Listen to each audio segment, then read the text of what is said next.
तहरीक-ए-इंसाफ के चेयरमैन साबिका वज़ीर-ए-आज़म पाकिस्तान इमरान खान की नाअहली के बाद मुल्क भर में PTI के कारकुन सड़कों पर निकल आए। जगह जगह पर रोड्स बंद करने का सिलसिला जारी है। पहिया जाम जो है हड़तालें की जा रही हैं। आपको मनाजर दिखा रहे हैं मंठार न्यूज़ की स्क्रीन पर।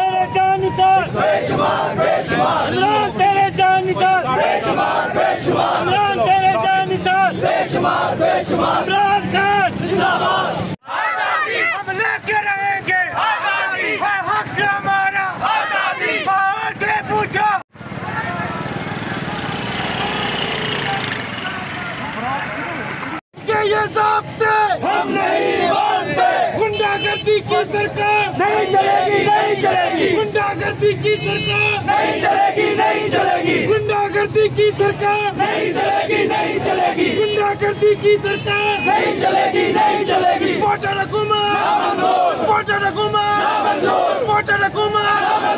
जस्टिस मस्टिस, ये जस्टिस मस्टिस, जस्टिस मस्टिस, जस्टिस मस्टिस, जस्टिस मस्टिस।